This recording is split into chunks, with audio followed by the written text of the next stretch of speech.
एक बार की बात है, एक विशाल जंगल के किनारे बसे एक छोटे से गांव में एथन नाम का एक युवा लड़का रहता था।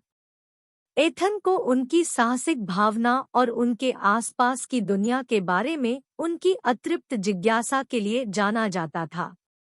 जबकि अन्य बच्चे गांव की सुरक्षा में खेलते थे, एथन कुछ और चाहता था। उसका दिल रहस्यमय जंगल से संबंधित था जो करामाती किस्से फुसफुसाता था। ईथन को जब भी मौका मिलता, वह जंगल में चला जाता। वह ऊंचे पेड़ों और पत्तों की कोमल सरसराहट के बीच खुद को खो देता था।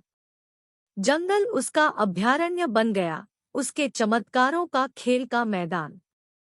उन्होंने छिपी हुई धाराओं, जीवंत जंगली फूलों और प्राणियों की खोज की जिनके बारे में उन्होंने केवल किताबों में पढ़ा था।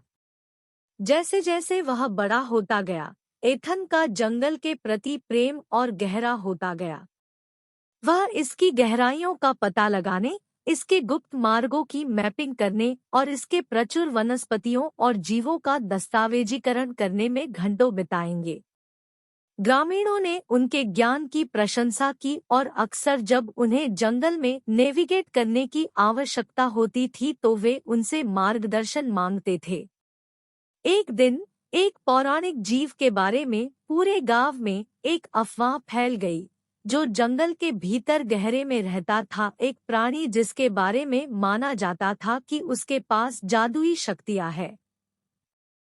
कहानी सुनकर ईथन की आंखें उत्साह से चमक उठीं। वह इस मायावी प्राणी को खोजने के लिए एक खोज पर निकला, जो आगे के रहस्यों को जानने के लिए दृढ़ संकल्पित था। दिन हफ्तों में और हफ्ते महीनों में बदल गए, लेकिन एथन कभी नहीं लौटा। ग्रामीणों ने उसे खोजने के लिए बुरी और संगठित खोज दलों की आशंका जताई। फिर भी जब वे जंगल में छानबीन कर रहे थे, वे एक छिपे हुए कुंज पर ठोकर खा गए, जो एक उज्ज्वल प्रकाश से प्रकाशित था। वहां उन्होंने एथन को एक राजसी पेड़ के नीचे बैठा पाया, जो पौराणिक प्राणी